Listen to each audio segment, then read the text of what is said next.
Hey everybody, this is Dave Walsh coming back at you with the next in my Saga campaign where I am taking hobbits all the way to Mordor. So I'm hoping that this deck is strong enough to be able to take us to Mordor and hopefully cast the One Ring into the fires of Mount Doom.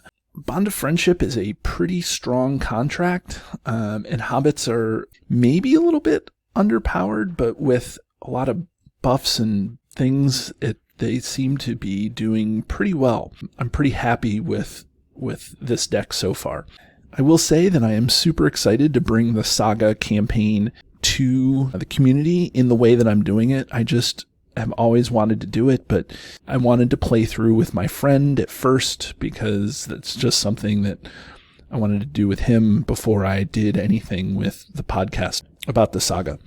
Before we actually get through the setup, let's just go and look at the deck and talk a little bit about what cards in the deck may be important in this scenario, and then we'll look at my quest log. So this is my Bond of Saga ship deck. It's Bilbo, Falco, Merry, Sam. We are able to switch heroes, but I'm not going to switch heroes. The only hero that I would switch out is Falco for Pippin, because Pippin gives you reliable card draw. But then I would have to change my deck. I would have to get rid of Tactics Pippin ally, and I like him as an ally. So I think I'm going to keep my hero lineup the same.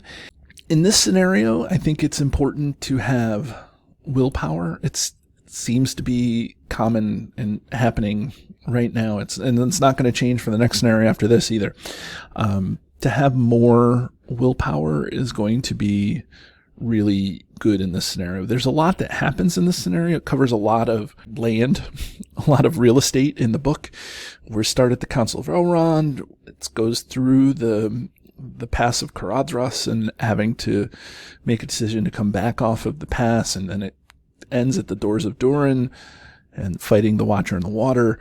So there's some things that need to happen, but I think that, again, questing is going to be key here. So the Fellowship of the Ring is going to come into play, the Red Book of Westmarch, and then Frodo's Intuition is also very good. The end, the boss enemy here, this is a boss enemy stage, so that's going to require us to have some defense. The Watcher is indestructible, so we're going to have to be able to defend, hopefully not a ton of attacks, but a few at least. By then, I hope to have out some allies and maybe a beefed up Sam to be able to defend some attacks and then hopefully attack back. I haven't seen Thorngill on Merry in a while, so to have a Thorngill Merry would be really good for attacking, or having Treebeard out, that would be good. So, I don't know. We'll see how it all goes down when we play. And let's take a look at the campaign log. With the campaign log here, you can see I've earned some boons, and I'll talk about the two new boons that I have put in here, and then I've added these because during the setup there's some things that happen. But I do have a new burden that I earned. ? It's so funny to say that I've earned a burden, but the last scenario, Flight to the Ford, I had to add Weight of the Ring, so that's going to have to go into the encounter deck. And then, of course, Gandalf's Delay. It's a pretty straightforward quest. There is damage on locations, so there's like some ally hate. So I don't know. We'll see how it all plays out. But let's take a look at the setup and how we're going to go about playing this quest. We have a whole bunch of boons and burdens over here, but we will start in the normal way. We'll put the One Ring onto Frodo. Now, in this particular scenario, we have started a new box, so you get a new Fellowship Frodo, but the rules of the game say you can use any Fellowship Frodo that you wish. So you can't do that with Aragorn, but you can use any Fellowship Frodo that you wish. So having this cancellation effect is probably the most important in my estimation about what's good. So I'm going to keep using this Frodo probably throughout the whole thing, unless for some reason some of the quests that I have less recollection about has changed, but I think that this is what's going to happen. We will take Tireless Ranger and put that on Sam. He's one of them rangers. That's a permanent, so Sam will always get Tireless Ranger. Mr. Underhill goes on to the Ring Bearer. Underhill. My name's Underhill. Underhill. We're friends of Gandalf the Grey. Old Bogey Stories goes on to Sam. Gandalf's Delay gets put up into the staging area, but I'm going to just put it to the left of the staging area. Oh, I am sorry, Frodo.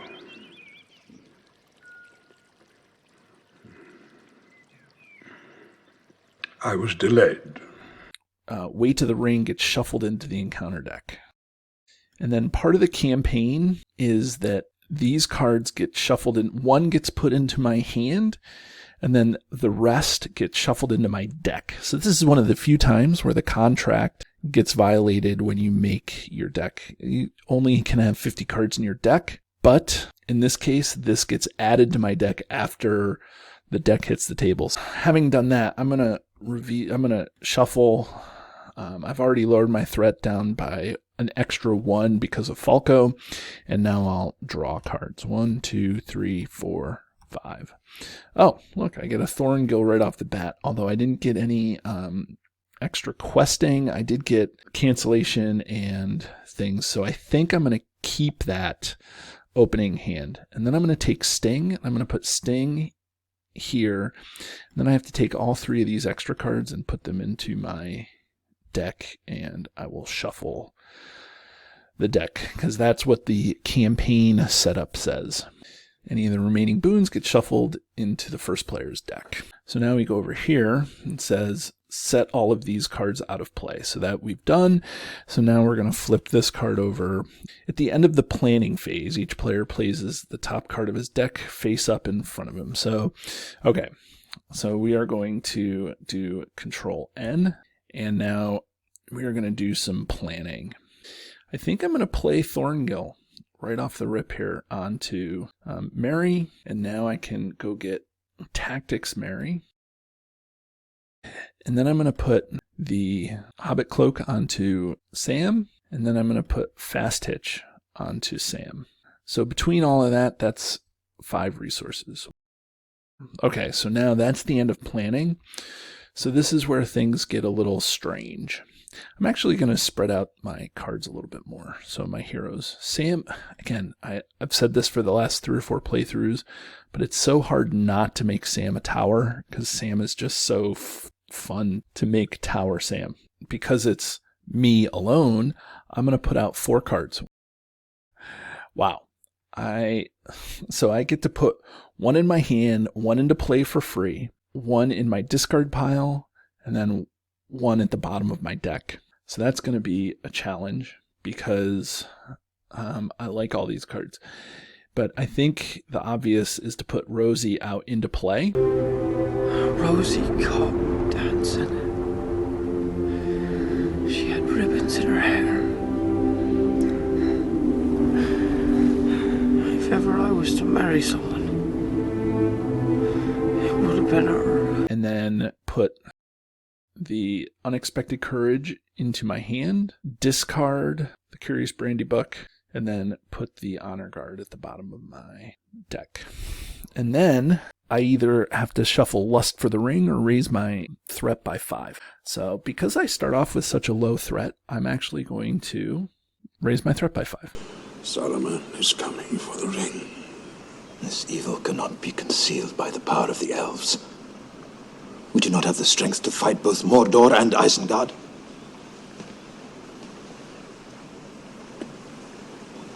Gandalf, the ring cannot stay here. So now we advance to stage 2. Redhorn Gate is the active location. I reveal cards until there's X threat. So an X is twice the number of players. So that's 2. So there it is, 2. Okay. So that's fine. And so my hope is to be able to actually explore the Redhorn Pass right now before I have to put any damage on it.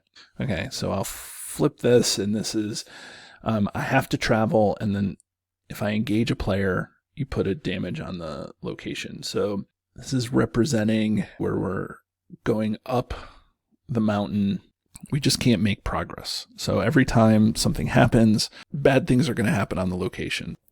Right now, that something that's going to cause damage on the location is engaging enemies. And the next quest card, it's something else. And the next quest card, it's something else. Okay, so I have to get through here 8. But I also want to get over the Redhorn Pass. So that's 6. So I need to quest for a bunch is basically what it's going to boil down to. So quest for 2, 3,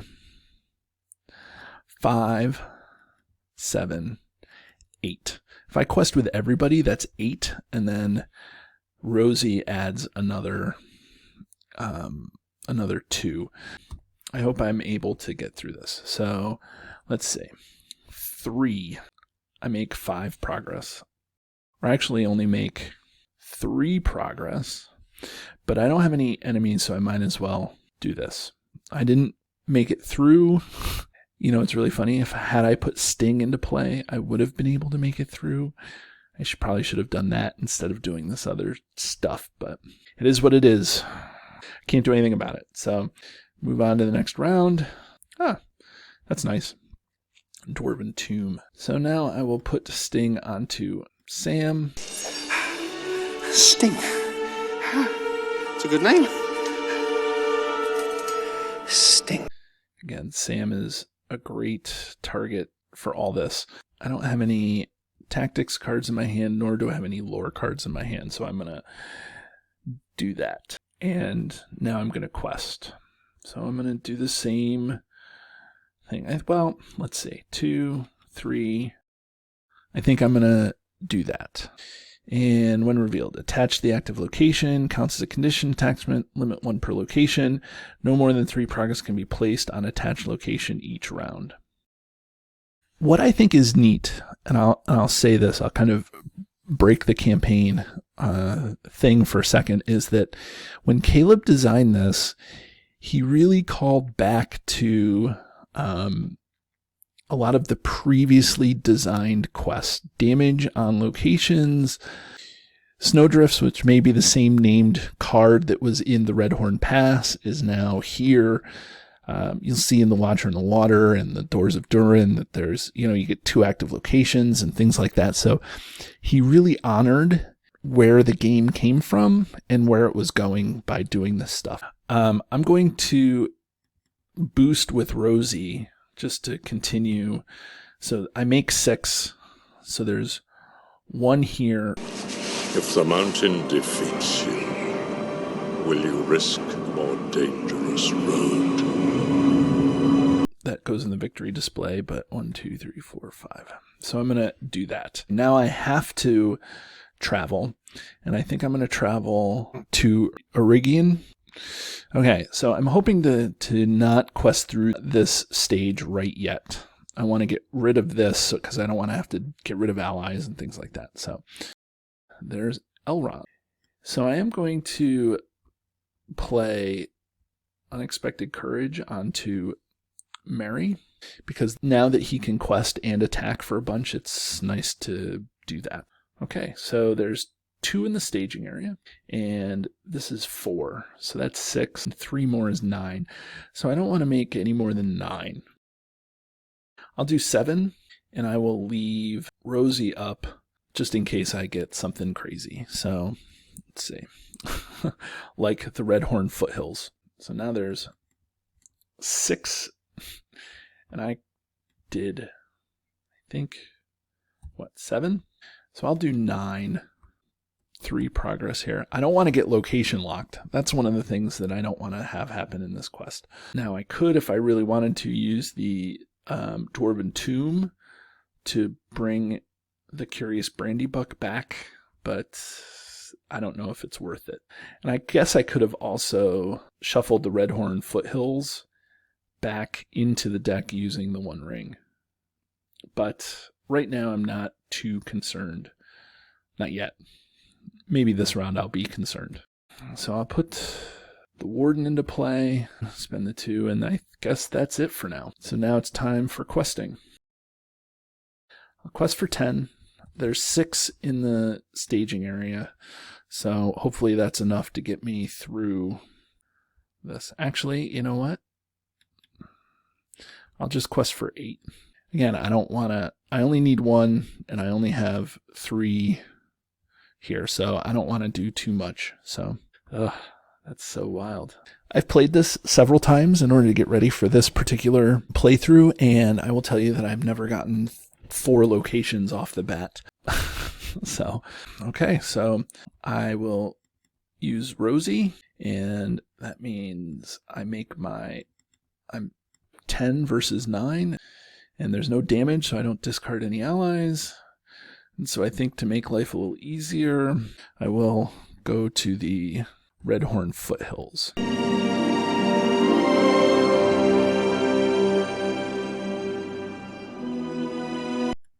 So that reduces the amount of threat in the staging area to 5, and it gives me more time to set up to move on to the next round, I guess. Oh, that's a good card to see. So Treebeard is going to come into play. Treebeard, some call me. Exhausted. I will use 1, 2, 3, 4 resources to bring Treebeard into play, and I'm going to spend 2 to put an Unexpected Courage onto, I think I'm going to put it onto Mary at this point, because Mary can quest now and attack and reduce threat, so having that extra action advantage is very nice for Mary. I think I'm ready to quest, so I'll quest with Mary, so that's 2. I'll do 11, and there's 5 in the staging area. So we reveal a card. Finally. An enemy. And I will exhaust Mary to reduce my threat by 1. And do this. And I get another enemy. What is that? Nothing. It's just a wisp of cloud. It's moving fast.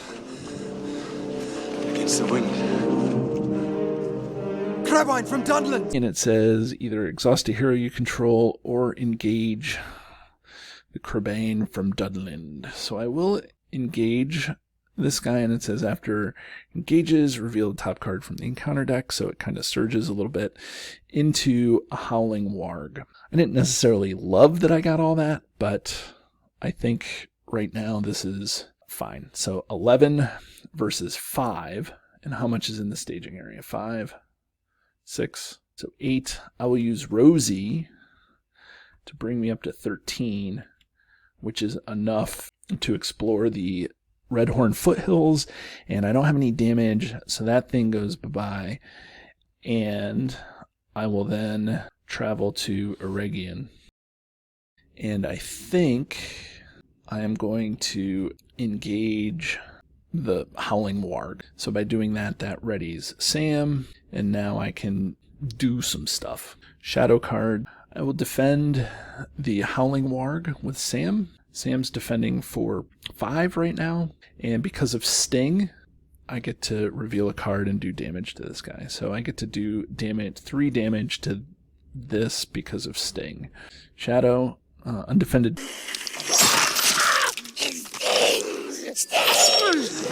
Damage from this attack must be assigned to the active location. Okay, well, it was undefended.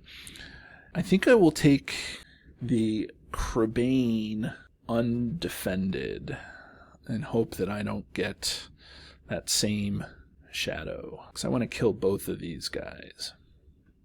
The only way to do that is by leaving Tactics Mary able to attack, or Mary able to attack, because that will leave me with the action advantage to be able to kill. Unless, well, maybe I'll roll the dice. I will exhaust Sam, and I will reveal this that does 2 damage to the Crabane, and that kills it.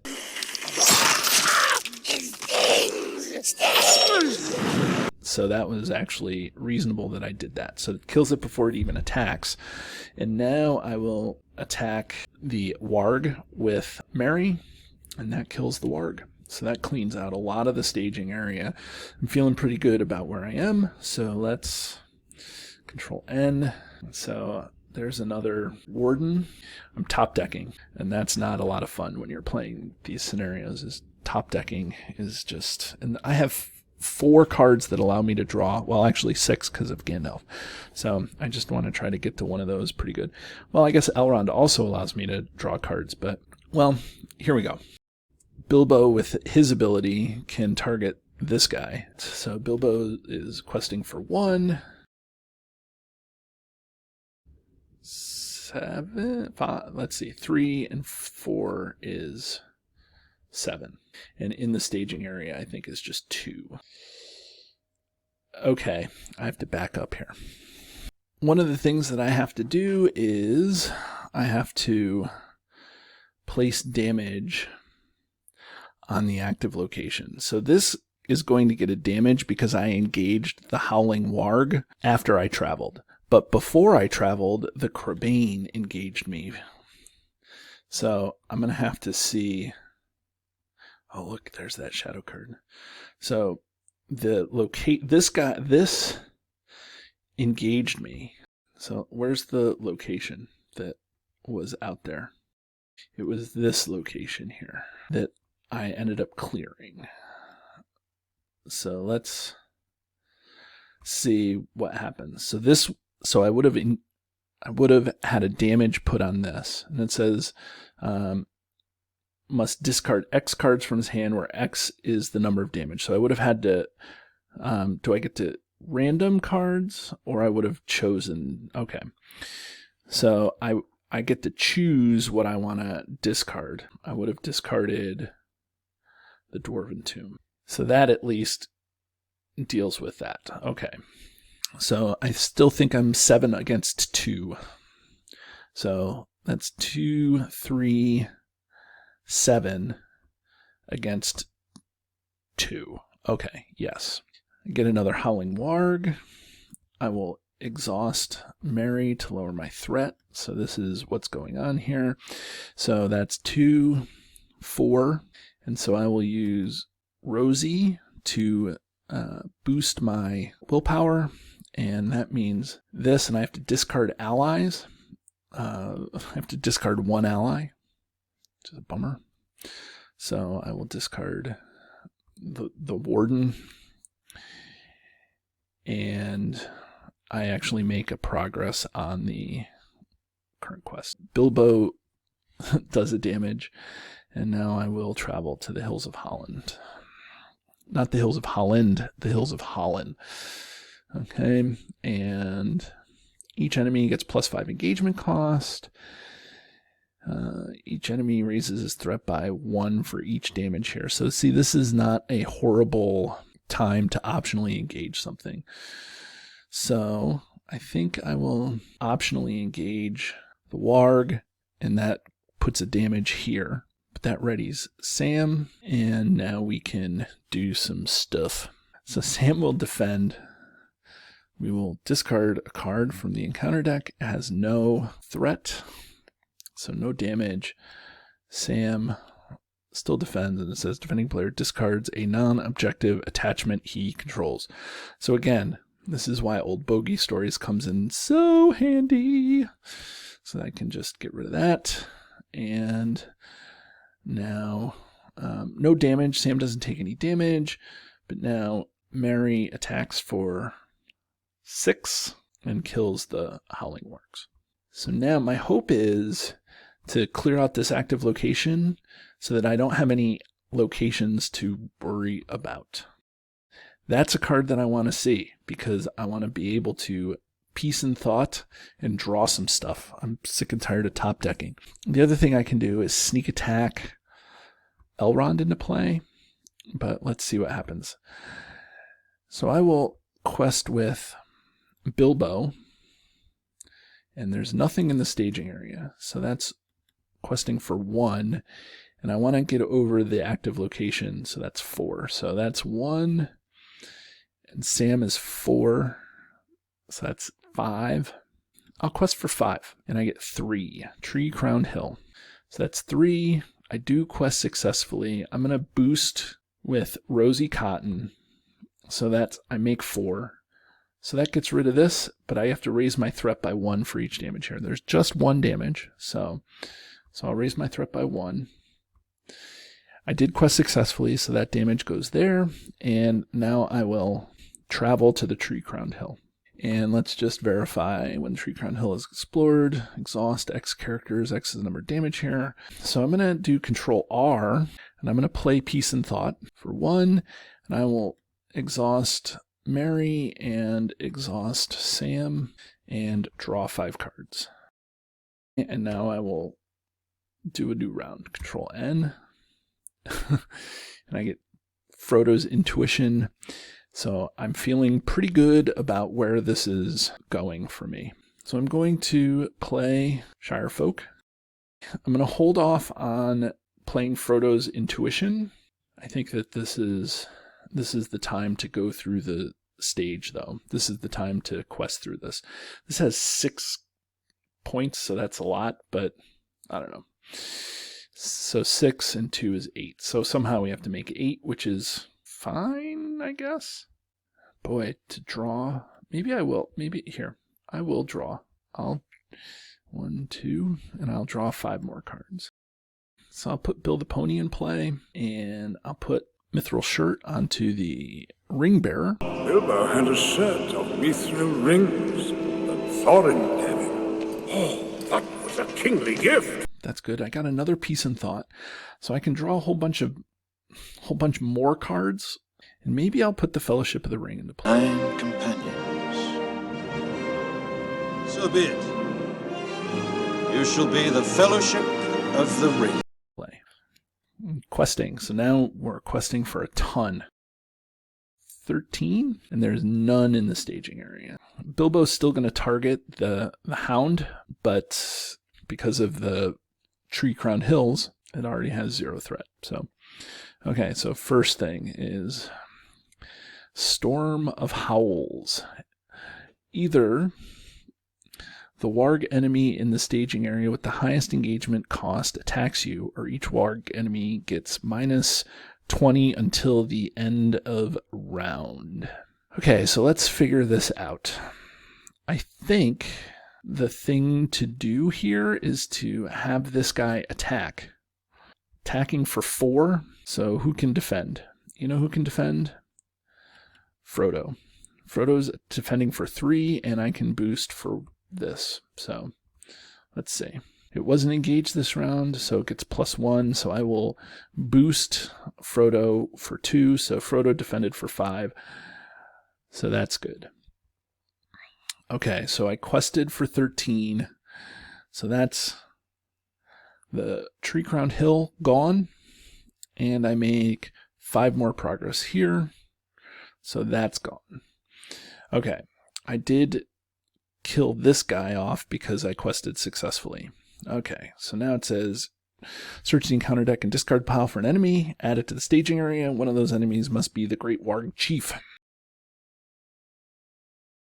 So the funny thing about the Great Warg Chief is the Great Warg Chief is not immune to player card effects. But I can't use Mary to do anything, so I'm stuck having this guy. He's going to engage me, and I don't have much to defend him with except for maybe Treebeard. So now we will flip the quest card.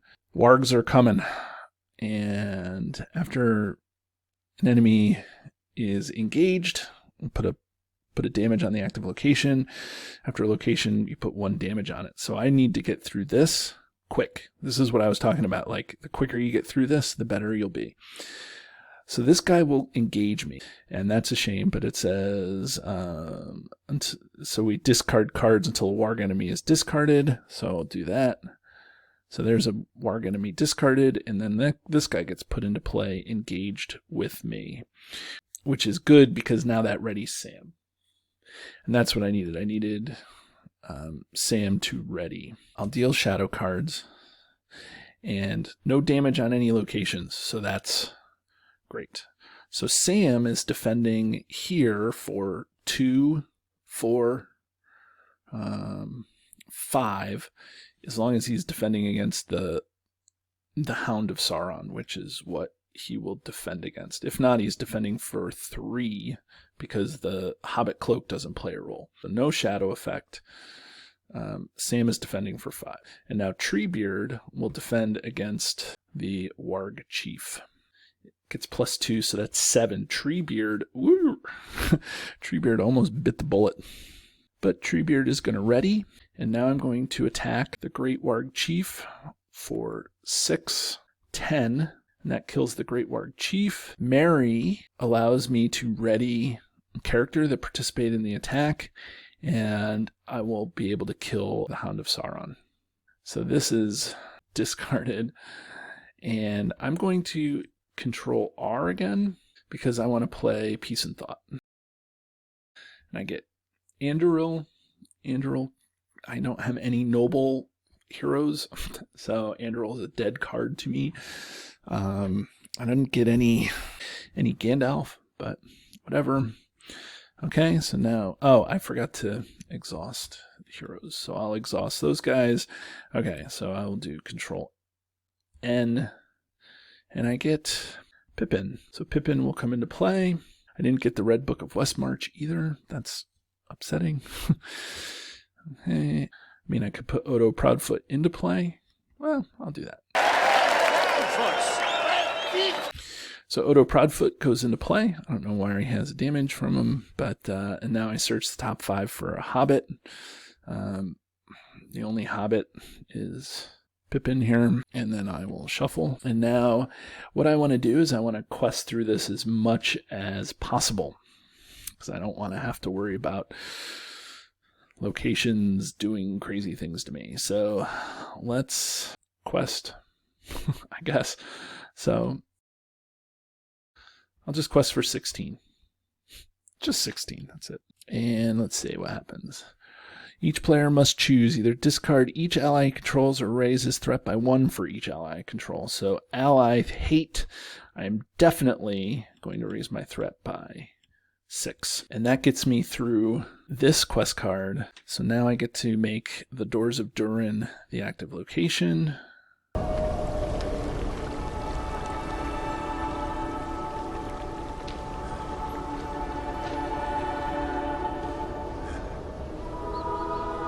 It reads, "The doors of Durin, Lord of Moria, speak friend and enter." Or 1 active location, and this guy is in the staging area. The problem with that now is all of this gets turned face up. I have to discard all my resources, and all this stuff goes underneath the Watcher.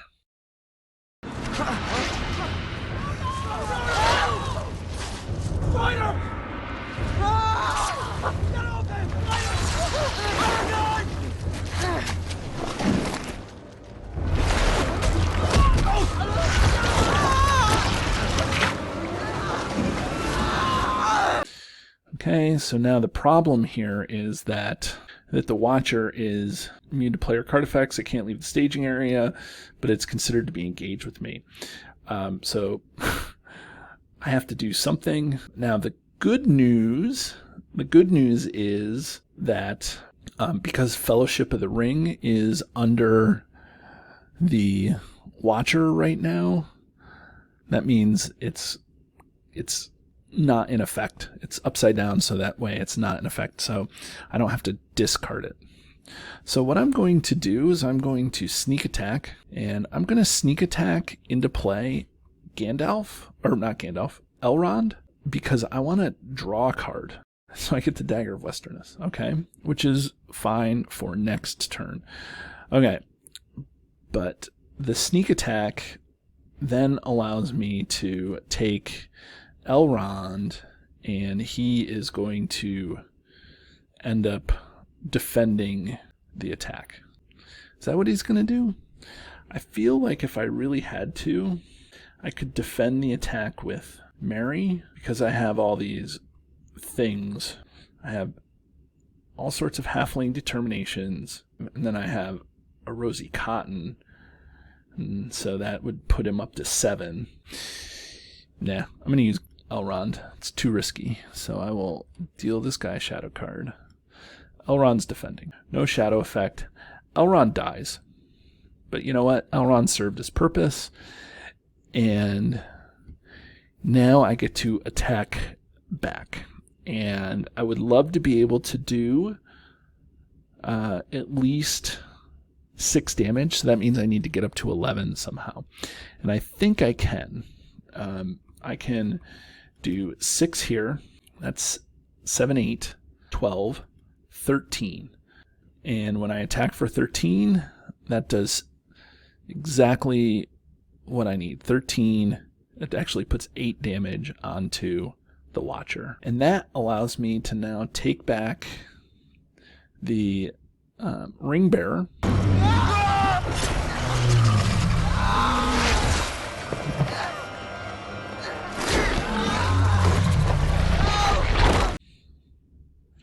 And so I take control of the Ring Bearer. He's exhausted with some amount of damage on him. Exhausted, damage. And now, before the end of the turn, I'm going to use the Warden of Healing to heal a damage from Frodo and heal a damage from Treebeard. Another Dagger of Westerness. So I'm going to put a Dagger of Westerness onto... I'm going to put both daggers, actually, onto Mary. I'm trying to think what else I can do to help my cause out. I guess I can put Gaffer into play for 2. I guess I will put the Curious Brandybuck into play for 2 as well. I just want to get through this now at this point, because I can't put any progress on the Doors of Durin unless I actually control the Ring Bearer. And I think that I can get through this quest right now. So let's do it. So I'm going to quest with Mary for 3,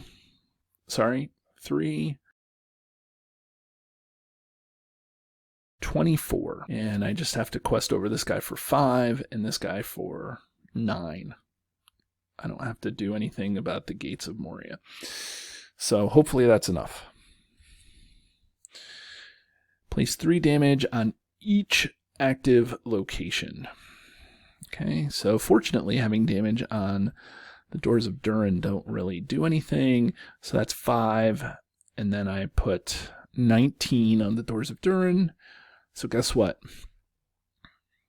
Winner, winner, chicken dinner. It wasn't until I was able to draw all those cards that I was able to really feel comfortable about this. So I feel successful that my deck kind of worked the way that I wanted it to work. I never saw Gandalf, which was a little disappointing, I guess. But and I never saw the Red Book of Westmarch.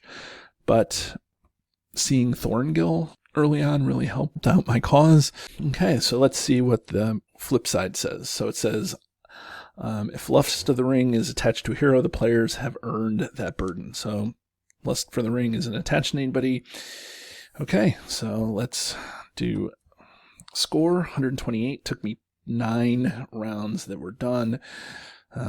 So that's really what it was more than anything. So 128. So I'll go to my quest log and we will go from there. So quest log, final score was 128. I guess technically it's late in the morning, but this is 5:31. I haven't earned anything other than what's here. So I guess we go off to the next scenario in the campaign, and this is where we fight the Balrog. It's a journey in the dark, and a little foreshadowing. I'm not going to be fighting the Balrog.